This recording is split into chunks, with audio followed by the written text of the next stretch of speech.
Welcome to two-color brioche stitch tutorial. This is Fariba from Watch Knitting, and this is the third video in our brioche knitting series. Today I share you easy tips to help you master this gorgeous reversible two-color brioche stitch. Unlike other tutorials that may feel complicated, this one is designed to be clear and beginner friendly. If you are an experienced knitter just refreshing your memory, you can skip ahead to minute 235 where I began casting on. And don't hit the like button just yet. Wait until you have watched the whole video. For knitting two-color brioche stitch on flat, you will need two different colors of yarn in the same way. One will be your dominant or main color that will be used along the edges, and the other one will be your contrast color. I'll be using worsted weight number 4 yarn in these two colors, and the brighter color will be my main color. You will also need pairs of double point needles or circular needles to slide the stitches back and work the second color without turning the work. Additionally, you will need an extra pair about 2 times larger than your main needles for stretchy cast on. And while the recommended needle size for this yarn is 4.5 millimeter, I will be using 3.5 millimeter needles as my main needles and 6.5 millimeter circular needles for cast on, which is about 2 times larger than my main needle.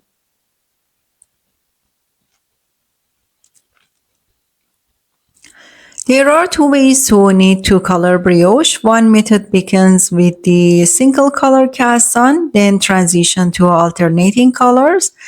I have an older circular knitting tutorial on this technique.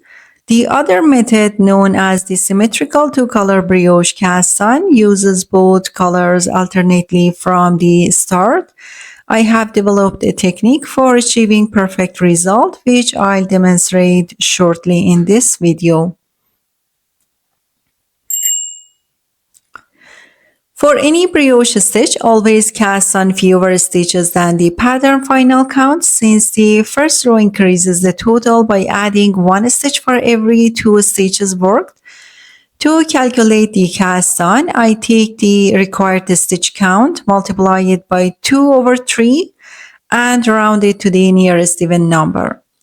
For example, if a pattern calls for 20 stitches, I calculate 20 by 2/3.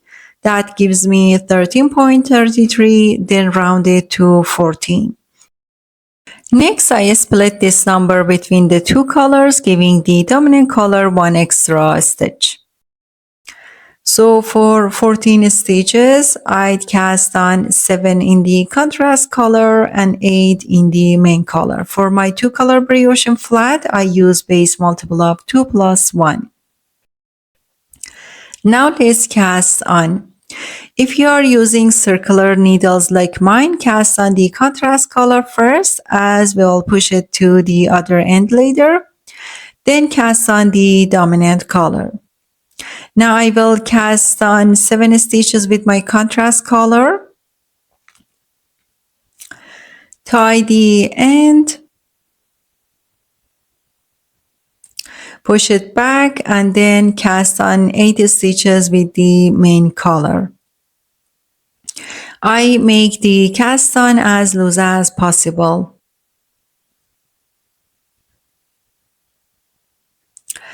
Now tie the end and push the contrast color cast on all the way to the other end. Position the main color's tail to the right and the other color's tail to the left.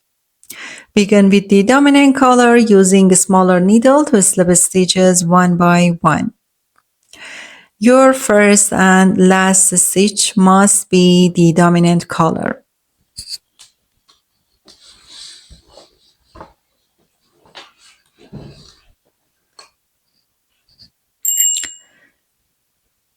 For two-color brioche and flat knitting, one setup row is worked with the main color, then we alternate between two colors every row in a 4-row repeat. Now setup row with the main color, knit the edge stitch, Repeat yarn over and slip the opposite color. Then knit 1. The action of slipping a stitch purlwise while creating a yarn over is called SL1 yaw. These pair stitches will be worked as knit together or purl together in later rows. And SL1 yaw always slipped over the opposite color stitch. As you can see, I'm slipping the stitch and making the yarn over in one motion. I also place my finger on top of the stitch. This technique helps maintain even tension. For edge finishing, after this row, always pick up stitches without knitting at both at beginning and at the end, except for the main color, which is knitted at the end. Now I end the setup row with knit the edge stitch because I'm using the main color.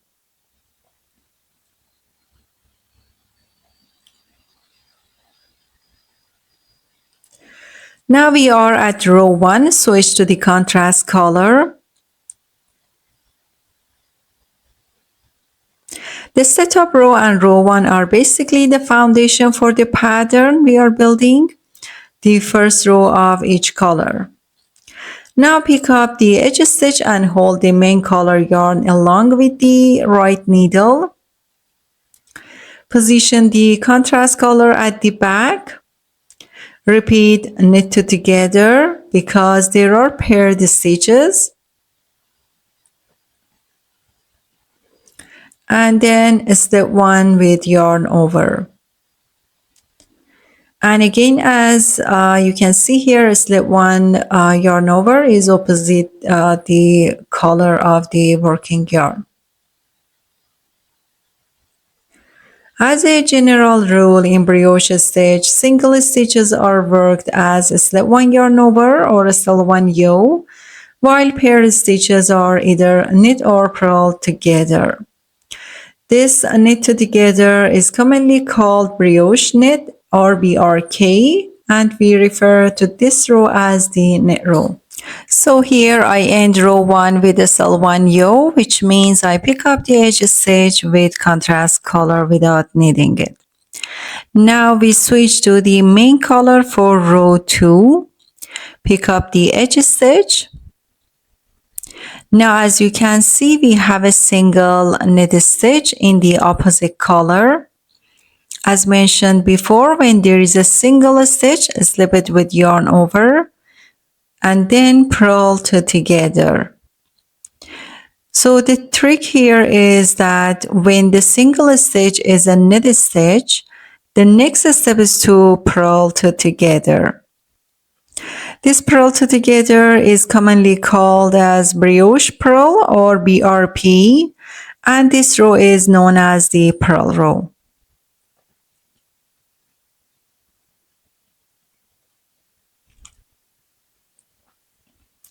Now end row 2 with the slip 1 yaw, then knit the edge stitch with matching color.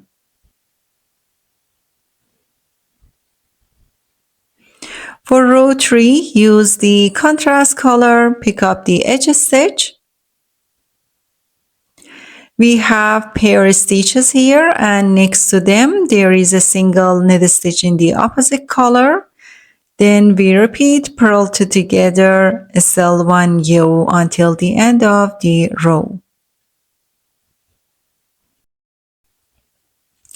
Basically, we work one knit row with the main color, then one knit row with the contrast color, followed by one purl row with the main color and then a purl row with the contrast color. Now end row 3 with a slip 1 yaw. For row 4, our last repeat, switch to the main color. Pick up the edge stitch. There is a single purl stitch. Then we do a slip 1 yaw followed by a knit 2 together. So in brioche knitting, single stitches provide all the clues for working the row. They are worked as a step 1 yarn over and always opposite to the working yarn color. Here the stitches are either knit or purl together. When the single stitch is a knit stitch, the next step is to purl together. Conversely, when the single stitch is a purl stitch, the next step is to knit together, as this is because of the rib nature of this pattern. Now I will switch to another sample I worked on a bit more. I left this knitting in the middle and I don't remember which row I worked last. To check which color you worked last, look for the yarn over. That's the color you used in the previous row. I see I have done purl two together. And before that, there was a yarn over and slip knit stitch. So the next step is yarn over on slip 1 and purl two together. If you follow the tips I gave, you can easily figure out which row to work next. I've worked hard to ensure this tutorial is clear and simple to follow, and I hope you had fun learning along with me. If anything unclear, don't hesitate to ask in the comments below. Stay tuned for my next two-color brioche stitch tutorial where I dive into the round methods. Have a great day and enjoy your knitting.